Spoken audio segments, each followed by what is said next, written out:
Friends, இன்னைக்கு இந்த வீடியோவில் என்ன பார்க்க போகிறோம்னா, சின்ன மார்னிங் ரொட்டீன் தான். பார்த்துடலாம் வாங்க. ஒரு பாத்திரத்தில் வந்துட்டு நான் தண்ணி ஊற்றி 3 பல் பூண்டும் வந்துட்டு ஒரு 150 கிராம் துவரம் பருப்பு, ஒரு 2 தக்காளி வந்துட்டு வேகிறதுக்காக வச்சுருக்கிறேன். அது கூடயே ஒரு ஸ்பூன் விளக்கெண்ணையும் ஒரு 1/4 ஸ்பூன் மஞ்சத்தூள் போட்டு பருப்பு வெந்துட்டு இருக்கட்டும்.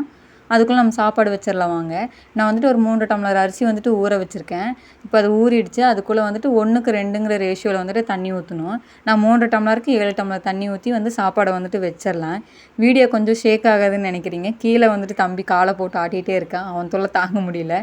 வாங்க இப்போ போய் நம்ம சாப்பாடு வச்சிடலாம். இது வந்துட்டு ஒரு 3 விசில் வந்ததுக்கப்புறம் வந்துட்டு சாப்பாடு ஆஃப் பண்ணால் போதும். உங்கள் விசில் நீங்கள் எப்படி சாப்பாடு விடுவீங்களோ அதுக்கு தகுந்த மாதிரி பண்ணிக்கோங்க.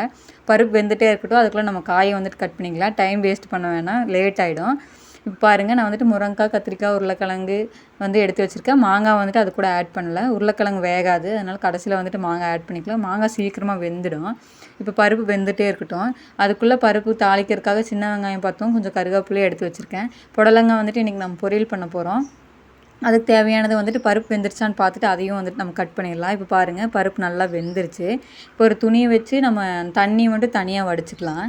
வடிச்சிட்டு அந்த தக்காளியெல்லாம் இருக்குல்ல ஃப்ரெண்ட்ஸ், அதை வந்துட்டு ஒரு மத்து வச்சு கடைஞ்சிக்கலாம். இப்போ வந்து அந்த தக்காளியெல்லாம் வந்து நல்லா நசுங்கிடும். பாருங்கள், நான் நல்லா நசுக்கி காட்டுறேன். இந்த மாதிரி நசுக்கிட்டு இந்த ஸ்டேஜுக்கு வந்து எடுத்துக்கோங்க. ரொம்பவும் நைஸாக இது பண்ணிடாதீங்க, நல்லாவே இருக்காது. அந்த பருப்பு தண்ணி வந்து வேஸ்ட் பண்ண வேணாம். நீங்கள் ரசம் வைக்கிறதுனா அந்த தண்ணியை வச்சுக்கோங்க. நான் வந்துட்டு பருப்புக்குள்ளேயே ஊற்றிட்டு இப்போ ஒரு கொதி வந்ததுக்கப்புறம் நம்ம வந்துட்டு காய் வந்துட்டு சேர்த்திக்கலாம். அதுக்குள்ளே வந்து நான் கொஞ்சம் தேங்காய் துருவி வச்சுருக்கேன், பொரியலுக்கும் சாம்பாருக்கும் சேர்த்தி. இது கூட வந்துட்டு புளி வந்துட்டு இந்த இதுக்கு ஆட் பண்ணாதீங்க. ஏன்னா நம்ம மாங்காய் போடுறோம். எப்போவுமே மாங்காய் போட்டால் புளி வந்துட்டு ஊற்றாதீங்க, அப்புறம் குழம்பு வாயில் வைக்க முடியாத அளவுக்கு ஆகிடும். இப்போ பாருங்கள், நான் வந்துட்டு காயை ஆட் பண்ணிக்கிறேன். இப்போ பாருங்கள், அதுக்குள்ளே விசிலும் வந்துட்டு வந்துருச்சு. நான் 3 விசில் வந்தோன்னா அடுப்பு வந்துட்டு ஆஃப் பண்ணிக்கலாம். இப்போது வந்துட்டு குழம்புக்கு ஒரு ஸ்பூன் தனி மிளகாய் தூள், ஒரு ஸ்பூன் வந்து சாம்பார் தூள், ஒரு ஸ்பூன் வந்துட்டு உப்பு வந்துட்டு பார்த்துட்டு போட்டுக்கலாம். காரம்லாம் வந்துட்டு கரெக்டாக இருக்கும். இப்போ கலக்கி விட்டுறலாம். காய் வாட்டுக்கு வெந்துட்டு இருக்கட்டும். இப்போ பாருங்கள், விசில் வந்துட்டு ஆஃப் பண்ணிட்டேன். இப்போ அதை வந்துட்டு இறக்கி வச்சுட்டு அதில் வந்து பொரியல் பண்ணிக்கலாம். பார்த்து இறக்கி வைங்க ஃப்ரெண்ட்ஸ். இப்போ வந்துட்டு பொரியலுக்காக வந்து ஒரு பெரிய வெங்காயமும் 2 பச்சை மிளகா வந்து எடுத்து வச்சுக்கிறேன். மற்ற பொருளெல்லாம் போடும்போது காட்டுறேன். இப்போ ஒரு கடாயில் வந்துட்டு கொஞ்சம் எண்ணெய் ஊற்றிக்கலாம். எண்ணெய் காஞ்சோன்னா கொஞ்சம் கடுகு உளுந்த பருப்பும் கடலப்பருப்பும் இதில் உளுந்த பருப்பும் எனக்கு ரொம்ப பிடிக்கும். அதனால் வந்து கொஞ்சம் நிறையாவே நான் எடுத்திருக்கேன். உங்களுக்கு பார்த்துட்டு நீங்கள் போட்டுக்கலாம். ஒரு பெரிய வெங்காயம் கட் பண்ணதை வந்து ஆட் பண்ணிக்கலாம். 2 பச்சை மிளகா, ஒரு கொத்து கருகாப்பில் வந்துட்டு அது கூட சேர்த்து நல்லா வணக்கி விட்டுக்கலாம். நான் நெக்ஸ்ட் வீடியோலேருந்து தம்பியோட சேட்டைகளையும் வீடியோவில் வந்து அப்லோட் பண்ணுறேன். உங்களுக்கு பிடிச்சிருந்துச்சுன்னா லைக் அண்ட் சப்ஸ்கிரைப் பண்ணுங்கள். அப்புறம் வந்து பொரியலுக்கு வந்து காய் வருங்க. நான் நைட்டே வந்து கட் பண்ணி வச்சிட்டேன் பொடி பொடியாக. பார்த்தீங்கன்னாவே தெரியும், ரொம்ப குட்டி குட்டியாக கட் பண்ணியிருக்கேன். அந்த காயை வந்துட்டு ஆட் பண்ணிக்கலாம். தண்ணி வடிச்சிட்டு வந்துட்டு ஆட் பண்ணுங்கள். நீங்கள் எவ்வளோ தண்ணி வடித்தாலுமே அதில் தண்ணி ஊறிடும். தேவையான அளவு உப்பும் ஒரு 1/4 ஸ்பூன் மஞ்சத்தூள் வந்துட்டு போட்டுக்கலாம். போட்டு நான் ஒரு 1/2 ஸ்பூன் மட்டும் மிளகாய் தூள் சேர்த்துறேன். இதில் ஒரு சீக்ரெட் மசாலா வந்துட்டு ஆட் பண்ணுவோம். அதை வீடியோ போகும்போது வந்துட்டு நீங்கள் பார்ப்பீங்க. இப்போ இதை கலக்கி விட்டுக்கலாம். பருப்பு வந்துட்டு பாருங்கள், அப்போ காய் வெந்துகிட்டே இருக்குது. அது கொதிச்சிட்டே இருக்கட்டும். இப்போ பாருங்கள், நான் தண்ணியே ஊற்றல, ஆனால் வந்துட்டு அதில் விட்டுருக்கு. இதுதான் வந்து சீக்ரெட் மசாலா. கறி மசாலா தூள் போட்டு இதை செஞ்சு பாருங்கள் ஃப்ரெண்ட்ஸ், சூப்பராக இருக்கும். அந்த காயிலேயே நான் வந்துட்டு சாப்பாடெல்லாம் பிணைஞ்சு சாப்பிட்ருவேன். இப்போ காய் வேகிறதுக்காக ஒரு டம்ளர் தண்ணி ஊற்றுங்க. இப்போ பாருங்கள், உருளைக்கிழங்கு வெந்துருச்சான்னு பார்த்துடலாம். சாம்பாரில் நல்லாவே வந்துருச்சு. இந்த ஸ்டேஜில் வந்துட்டு நம்ம மாங்காய் வந்துட்டு கட் பண்ணி போட்டுக்கலாம். நீங்கள் மாங்காய் போடலின்னா புளி வந்துட்டு ஊற்றிக்கோங்க. நான் மாங்காய் போட்டதுனால புளி வந்து போடல. அதுவும் மாங்காய் டேஸ்ட் பண்ணி பாருங்கள். ரொம்ப புளிப்பாக இருந்துச்சுன்னா கம்மியாக போடுங்க. இது மீடியமான புளிப்பு தான். ஒரு கையளவுக்கு தேங்காய் போட்டு அது கொதிச்சிட்டே இருக்கட்டும். தேங்காயோட பச்சை வாசம் போகணும், அதுக்காக. இப்போ காயை பார்த்துடலாம். காய் வருங்க, நல்லா தண்ணி விட்டு வெந்துட்டுருக்குது.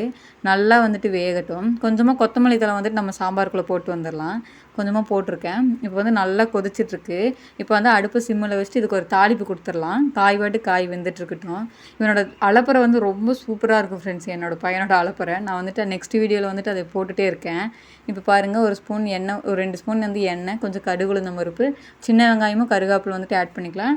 பெருங்காயத்தூள் வந்துட்டு நான் போடலை. உங்களுக்கு வேணால் நீங்கள் போட்டுக்கோங்க. எனக்கு இந்த சாம்பாரில் வந்துட்டு பெருங்காயத்தூள் போட்டால் பிடிக்காது, அதனால் நான் வந்துட்டு போடலை. இப்போ தாளித்து அதில் கொட்டிடலாம். இப்போ இது ஒரே ஒரு கொதி வர வரைக்கும் வச்சுட்டு அடுப்பை வந்துட்டு ஆஃப் பண்ணிடலாம். பாருங்கள், ஒரு கலக்கி விட்டுடலாம். அப்போ தான் வெங்காயம்லாம் நல்லா மிக்ஸ் ஆகிவிடும். இப்போ வந்துட்டு ஒரே ஒரு கொதி வரட்டு அடுப்பு வந்துட்டு ஆஃப் பண்ணிடலாம். இப்போ காய் வருங்க, கொஞ்சம் தண்ணி இஞ்சிருச்சு. ஃபுல்லாக தண்ணி இஞ்சணும் ஃப்ரெண்ட்ஸ். ஃபுல்லாக தண்ணி இஞ்சினதுக்கப்புறம் பார்த்துக்கலாம். இந்த ஸ்டேஜில் நீங்கள் உப்பு காரம் கூட செக் பண்ணிவிட்டு ஏதாவது பத்தலைன்னா போட்டுக்கலாம். ஆனால் கறி மசாலா தூள் போட்டு கண்டிப்பாக செஞ்சு பாருங்கள், சூப்பராக இருக்கும் டேஸ்ட்டு. இப்போ பாருங்கள் ஒரு கொதி வந்துருச்சு. இப்போ அடுப்பு வந்துட்டு ஆஃப் பண்ணால் சாம்பார் ரெடி ஆகிடுச்சு. இதுலேயே வந்துட்டு நம்ம டீ வச்சுக்கலாம். நான் கடைசியாக தான் டீ வைப்பேன், ஏன்னா எல்லோரும் தூங்கிட்டு இருப்பாங்க. அதனால இப்போ பாருங்கள் நான் ஒரு 2 டம்ளர் பாலுக்கு வந்துட்டு சர்க்கரை போட்டிருக்கேன். இதில் பாருங்கள் நான் நைட்டு ஊற்றி வச்ச தயிர் எவ்வளோ சூப்பராக கெட்டியாக ரெடி ஆகிருக்கு. நான் ரெசிபி வேணும்னா நீங்கள் சொல்லுங்கள், நான் வந்துட்டு போடுறேன். இப்போ பாருங்கள் கொஞ்சம் இஞ்சியும் ஒரு 1.5 ஸ்பூன் வந்து டீ தூள் போட்டுக்கலாம். இப்போ அது வந்து கொதிச்சிட்டே இருக்கட்டும். காய் வந்து ரெடி ஆகிடுச்சு. அது கூட வந்துட்டு தேங்காய் போட்டுக்கலாம். உங்களுக்கு இந்த மாதிரி வீடியோவெல்லாம் வேணும்னு சொன்னால் லைக் அண்ட் சப்ஸ்கிரைப் பண்ணுங்கள்.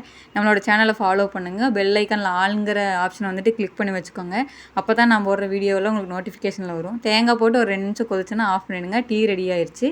தேங்க்ஸ் ஃபார் வாட்சிங். லைக் அண்ட் சப்ஸ்கிரைப் பண்ணுங்கள் ஃப்ரெண்ட்ஸ்.